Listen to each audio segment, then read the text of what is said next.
Right, we're live. January 14, 2023. How are you? So, what are we having for this live stream? Let's talk about the contrived or scripted or fake content,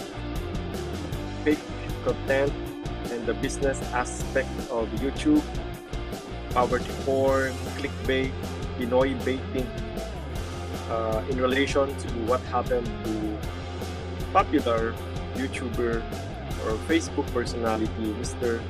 Pogi German. So what happened to Mr. Pogi German? Let's have first a channel ID.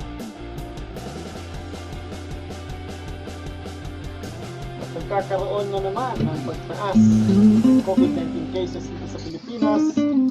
Subalit ayon sa gobyerno, wala raw Dahil ang pagsuyo ko ay multong haplos.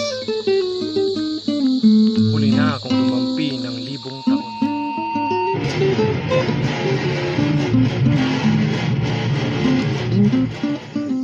Papailing ning paggamit ning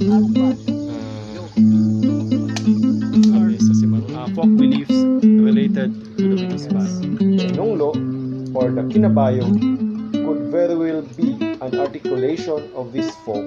Then we go farther forward and we'll go to the false shield. At saka ito, syempre, ang ating sword.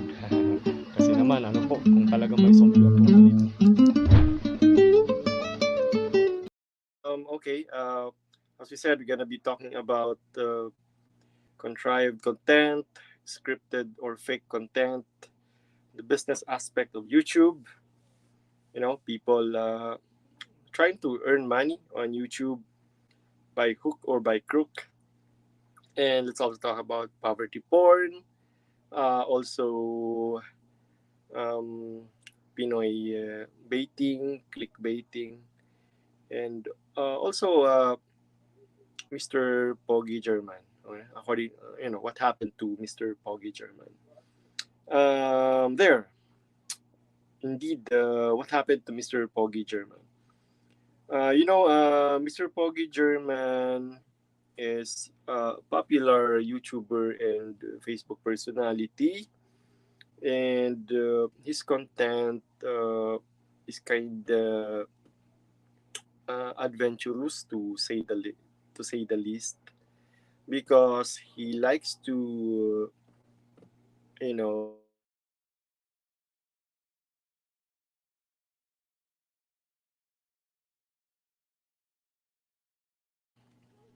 a scripted content about pickup girls in Metro Manila area.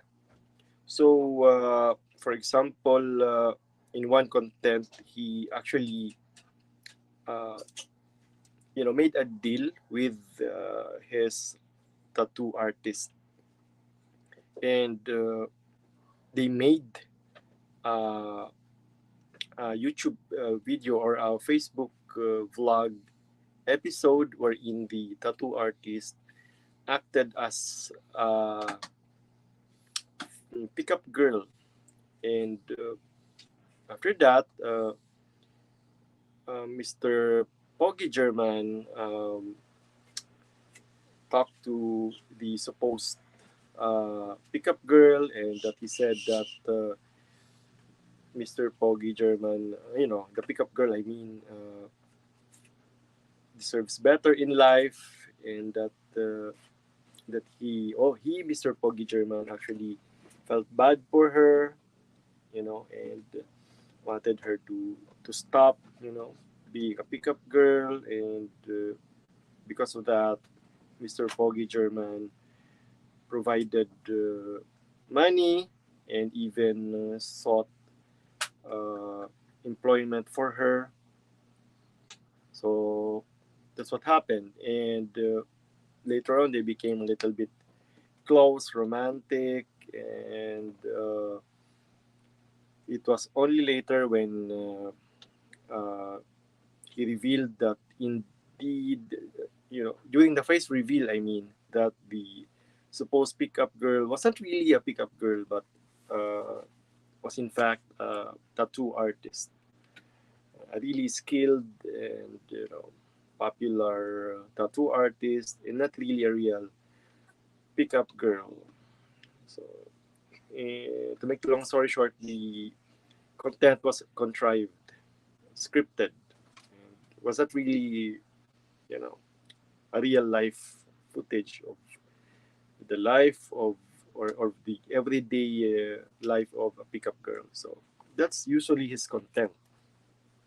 Um, However, there's a rape case against him, and the rape case stems from an episode with a girl named Abby. I'm not sure if it's her real name, and apparently there's more than one episode between Mr. Pogi German and Abby. But as of late or as of date, we only see the January 7 episode. It's the only episode that is still available for viewing or that is still viewable. And it's entitled I've Met an 18-year-old Filipina pickup girl from Alabang, Muntinlupa. Okay. What was the episode about? It's actually just like the previous episodes of Mr. Pogi German, like the episode depicting the tattoo artist, wherein the tattoo artist acted as a pickup girl. So this content entitled I've Met an 18-year-old Filipina pickup girl from Alabang, Muntinlupa is actually a scripted content, contrived content, or shall we say fake content, in the sense that it's not real. The pickup girl there is supposedly not a real pickup girl, and that she was only acting as such. Now, the video uh, starts with a preview, just like most vlog entries. The preview is actually external. It's along the streets, and we see there Mr. Pogi German asking the girl how much. So hi there, sabi niya, magkano. You see, Mr. Pogi German can actually speak Tagalog already.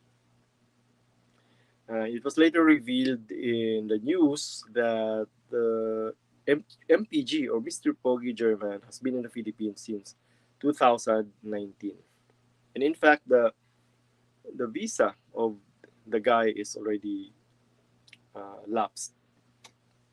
Okay. So it was an external scene, the opening scene, and was only a part of a preview. So there, he asks the girl, and the girl named Abby, I'm not sure if it's her real name, says 1,000 or 1K all in one in 3 hours. And then they go to a hotel. Mr. Pogi German undresses. Okay, and Abby also help him undress, and the scene is cut. And then there's a sort of a channel ID, and then the video goes back with the scene where MPG or Mr. Pogi German asks magkano again, and actually this time he haggles with Abby and says, "What if we can have it for 500 pesos all in one in 3 hours?" And Abby agrees, and she says, "Kasi pogi ka naman," or something like that. So there, and Abby, or the character Abby, even suggests that they go to this particular hotel located, you know, right across the street, and she even Yeah, yeah. She even suggested the name of the hotel where they should go and stay. MPG now asks her age. He asks, "How old are you really?" And Abby says she's 18. And again, MPG asks her, "Are you hungry?"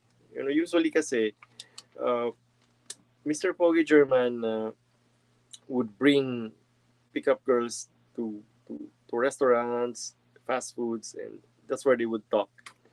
That's his usual content. And he would now ask them about their lives, about their income, about why they are in such occupation, and he would now the content would now turn into poverty porn, and he would now say that he actually feels bad for the pickup girl and would now tell her that she deserves better job, better income, etc. There. So the same in this episode. Mr. Pogi German asks Abby, "Are you hungry?" So they go to dinner, and then there they talk, and there's a sort of an interview, and it happened in the restaurant, and as usual, Mr. Pogi German talking loudly. There's a camera somewhere, and Abby reveals again her age because again, Mr. Pogi German asks Abby her age, and she says she's 18, and that she's a single mom, and she was abused. No, she was earlier abused by her ex, and was later abandoned. Abused by her ex, and was later abandoned with no child support, and now she works as milk tea shop keeper or personnel for 250 pesos a day. And as usual, Mr. Pogi German expresses his sympathy towards the pickup girl or Abby. And it is also said here that uh, Abby works as a pickup girl because she needs income for food and for the supplies of her child or baby. There. So far in the video, we don't hear of uh, we don't hear of the 24-hour Joa challenge, right? She's supposedly according to the girl, supposedly the video that she was supposed to appear in. Okay, and because of what Abby said, MPG or Mr. Pogi German says uh, he will be bringing her to 7-Eleven, to buy more supplies for the baby. And they even talked to the restaurant's owners because the owners of the restaurant where they were eating were a Filipina and an Italian. Actually, I think they are married, and they met at Berlin to the delight of Mr. Pogi German because he's German, and the Italian even talked in German for a few minutes, said some German phrases to the astonishment and happiness of Mr. Pogi German. Uh, Mr. Pogi German even talked to the hotel receptionists. And he even made a shout out to the hotel. Um, Inside the room now, Abby changes to a more revealing apparel. Later on, in bed, they go to bed, and Mr. Pogi German asks her, "Are you ready?" and undresses. No, no, no. He asks her, "Are you ready?" and he undresses. And Abby, same with the opening or uh, the preview scene, helps him to undress or to lower his shorts. And Mr. Pogi German announces that it's a prank, that he actually has no intention of having sex with her and all that, and that it's actually just, in a way, a poverty porn because he was just going to help her, and he hands her 10,000 pesos, and again tells her that she deserves better, a better job, etc., and that she's a nice girl and she should not be working as something like that. There. Now, to this, Abby responds, pwede ba kitang mayakap? Sobrang bait mo naman. So, may I please hug you or embrace you because you are too kind. Um, of course, Mr. Pogi German agrees, and again, Abby says, could you close your eyes? I will surprise you. Of course, Mr. Pogi German closes his eyes, and Abby kisses him. Okay, Mr. Pogi German even moans. Uh, and later on, he says to the girl or to Abby, "You deserve the pera. You deserve the money. You are such a nice girl. You are such a nice girl." There. And after this, they cover up. They cover up. They use the bed sheet to cover themselves, and they hug, and we hear kissing sounds there. And Abby says, "Salamat sir, you are so bait." Thank you sir, you are so kind. You're too kind. And Mr. Pogi German says, "You are welcome naman." Okay, again, of course, they cover themselves with the bed sheet, and later on, the scene is cut, and Mr. Pogi German says, "Oh my God, it's 6:50 a.m.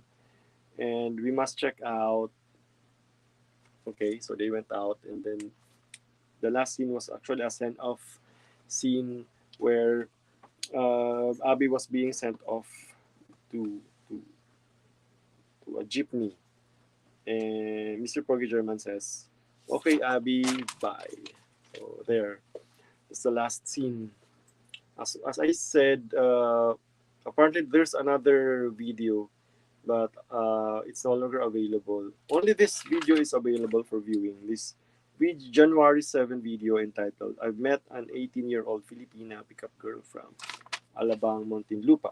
So the video was uploaded, and after a few days, or after a few days or so, Abby files a rape case versus Mr. Pogi German, who turns out to be Marcel Mesal. So that's his real name, Marcel Mesal. Um, Allegedly, this according to the news, interaction, philstar.com. Allegedly, Abby says she thought that she was invited to participate in a 24-hour Jowa challenge. So, however, she was surprised when she saw the video, because there in the video she was being portrayed as a pickup girl. So, you see, Mr. Pogi German actually has this content that he calls 24-hour Jowa challenge. So apparently, Abby is saying that she was supposed to appear in such an episode and not the pickup girl episode.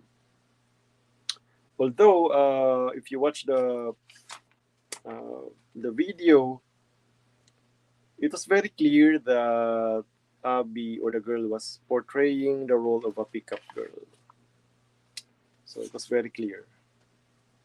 Also, allegedly, according to the girl or to Abby, Marcel told her to say that she is actually 18 years old and not 17. Because in fact, according to her, she is actually 17 years old. So there's even a medical report that says that there was indeed sexual intercourse or some kind of sexual contact between the two of them. And that's why raps were filed against Marcel Mesal, particularly rape under the revised penal code. I'm not yet sure if it's rape by sexual assault or rape by sexual intercourse. We'll find out later if there is more information. Also, there's a special law, no? Uh, Republic Act 7610, photo and video voyeurism in relation to the special protection of children against abuse, exploitation, and discrimination. So there's also what we call as not a crime but an offense, supposedly, allegedly violated by Mr. Marcel Mesal, aka Mr.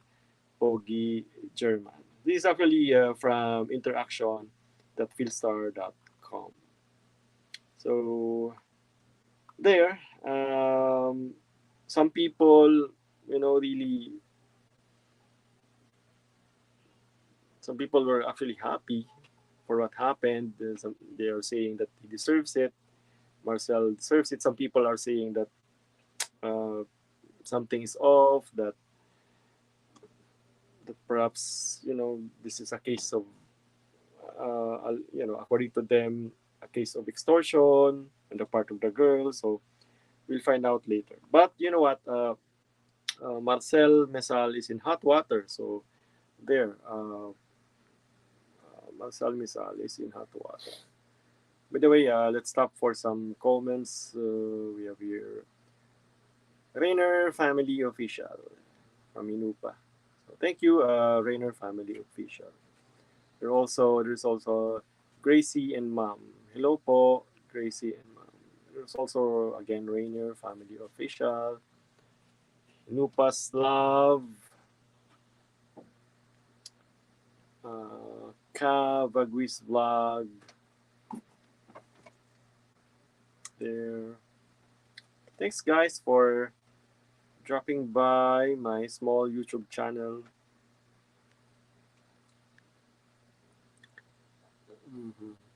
So there, we are now talking we're now talking about Mr. Pogi German. So what happened to him? And now we're saying that Mr. Pogi German is in hot water, and why? Mr. Pogi German is in hot water because according to Philippine jurisprudence, if a woman accuses you of rape, there's a high chance that the court will actually give credence to the accusation. The court will actually somehow give much weight to the testimony of the supposed victim. Because rape cases, according to jurisprudence or case law, happen in the privacy of the accused and the victim. So usually there are no witnesses, and that is why more often than not we rely on the testimony or the statements of the victim and of course the accused, and also the medical report. And according to Philippine jurisprudence as well, Filipinas are known to be shy, prudent. And why would a shy and prudent woman like a Filipina risk the scandal of a public trial and accuse someone of rape when in fact it would expose her to the scandal of a public trial? And you know what why go through all that hassle when it's not true? So why would you make up such a story? So the court would usually or more or less side with the statements of the victim because of that. However, as we said, rape cases usually happen in the privacy of the offender and the victims, but in this case, there are footages. No? There are footages to consult. there are footages that we could consider as evidence as well. Uh, we have the video uploaded. Uh, although not everything can be seen, in that video, there are footages that are unedited and not uploaded, that we could consult us to see what really happened. We could also ask or interview the people at the hotel, or the receptionists, or the owner of the restaurant. They were also in the video. We could, I think the lawyers will summon them for, testimonies, etc. So that we'll know more information as to this particular case. Um, as we said, also there are videos to consult, and you know what? Some people are saying that it appears that there is semblance of consent on the part of the victim because of the video that we see on YouTube. But you know what? On YouTube and Facebook, I mean, you know what? These videos are the things that we see, but there are other details that we don't see. Uh, that could perhaps tell us more about the case. If indeed there was rape, if indeed there was consent or there was no consent. If ever, if there was consent on the part of Abby, not sure if it's her real name, um, the case could fall as seduction of minor. Seduction of minor, not really rape. Most especially if the age is actually proved that actually the victim is a minor, a 17-year-old girl. But if she were 16 or below, that would be statutory rape. No, statutory rape, with consent or without consent. Since she's 17 years old, if she indeed consented to the intercourse, then that would be seduction of minor. But if there was no consent, and in place of consent, there was force, intimidation, force, intimidation, machinations, etc. And in place of consent, the victim was actually incapable of giving consent because she was rendered unconscious, or she was unconscious during the sexual act, then she could not give any consent. Then it was really rape. It was really rape. Right. We saw them hugging and kissing. We're not even sure if it was a real kiss because everything was covered, and we could only hear sounds, sounds of kissing and all that. And you know what? Consenting to kiss may not be consent, may not be consenting to sexual intercourse. So it's a different matter. So it will be a lawyer's game when this goes to the courts. Okay, if indeed there was rape.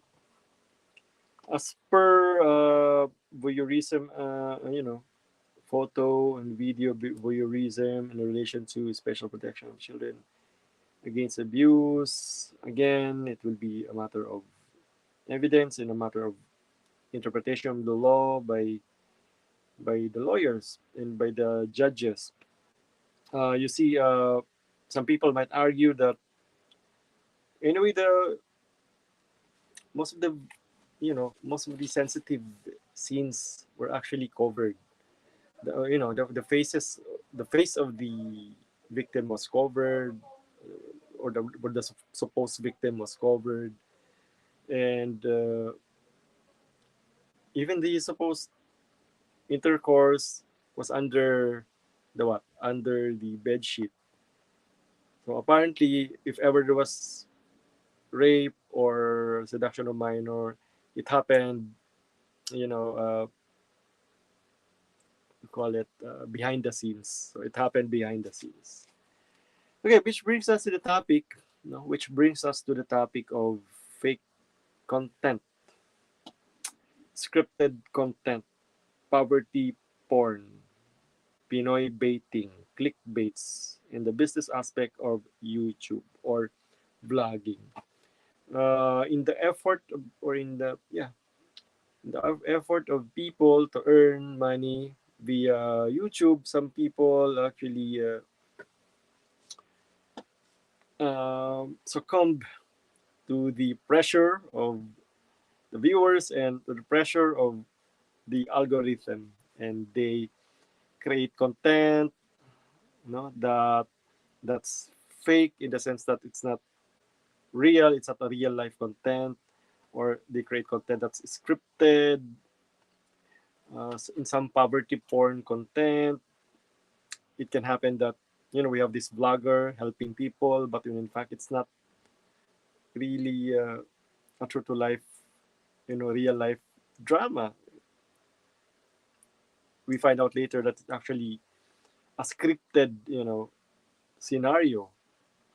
And there was really no there was really no real life, you know, poverty situation in that video. We know that too much. We see that every day. We call as charity vlogs. You see, Filipinos like to watch these videos, and sometimes we fail to be critical and receptive, and sometimes we don't see anymore which of these videos are authentic and which are just made for views and for uh, the algorithm.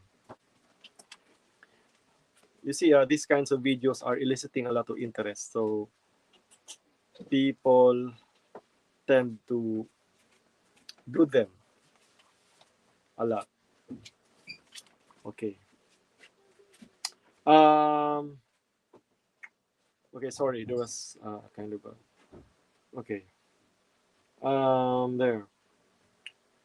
Fake content, scripted content, etc. So poverty porn, etc. So big issue now. It's a big issue. Poverty porn. A charity is something that's done as well. But I guess it really depends upon the way the video is presented, edited, etc. Uh, Poverty porn per se cannot be ruled out as bad content or evil content because charity is charity. We have charitable institutions doing it, and we have charitable institutions and charitable people helping others with or without camera. But the thing is when it gets overdone and some people just jump into the bandwagon and create all this content that it becomes a little bit dehumanizing on the part of the subject of the poverty porn. There was even a time when there was a radio station, featuring, all this charity, and that's why we cannot really rule out, poverty porn or charity videos as bad or evil because there are so many different types and versions of it being done on mainstream media. So I think it's a sensitive matter. It's something. It's either you agree with it or you don't. It's either you like it or you don't. Um, it's here to stay. It's here to stay, and there. The thing that you like if it's already fake, the charity vlog is fake. It's just there, created, contrived, and fake, and not real. And look at what happened here with Mr. Pogi German. The thing with him is he likes to create scripted poverty porn videos, which is, you know, the diminishing element of his videos. Okay. Also, there are pranks, videos that are for entertainment only, entertainment value only, and actually a waste of our time. In fact, some of these videos have no substantial or intelligent message. So, waste of our time. There's also Pinoy baiting, which is deeply seated and corollary to colonial mentality, etc. This is actually the one issue here, Pinoy baiting. We watch videos like this because there are, foreigners involved, and we like the idea that foreigners are actually interacting with us. So we look highly upon them. We look up to them, which is a problem. So we go now to the proper use of technology in social media. You know, having gainful internet exposure. Make sure that your internet exposure is gainful. It's not wasteful. You're staying there for educational purposes, career related, trade related. Spend more time viewing or researching or browsing websites that are historical, cultural, of course, coming from content creators that are reliable as historians and cultural workers. It's also nice to watch mind flow stuff, you know, content that stimulates our minds and our thoughts, and also content that would encourage us to exercise, hike, go to the field, and get off the grid for a while and talk to people, talk to other people, and not just uh, that's the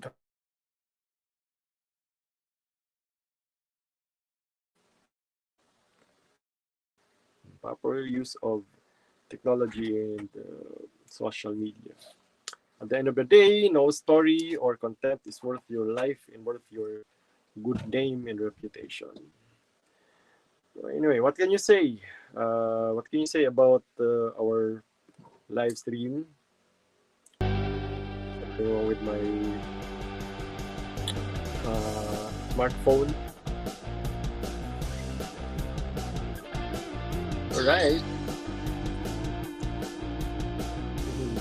Contrived, scripted, fake content, poverty porn, Pinoy baiting, business side of blogging. Talk about these topics. Let's be wary of bloggers who are just out there to rob us of our time and attention, giving us bad content, scripted, fake content, fake news, etc. etc. Also, talk about what happened to Mr. Pogi German. I'm sure he already has a lawyer, to defend his constitutional rights. Because in criminal cases won't proceed if the defendant has no lawyer. So there. We also talked about Mr. Pogi German being in hot water because of the nature of rape cases here in the Philippines. Why is he in hot water? Because Philippine law tends to tilt towards the accuser or the victim. Because the belief that no woman, in her right mind, no prudent, shy and noble, or a woman of good repute would risk her reputation, in a public trial,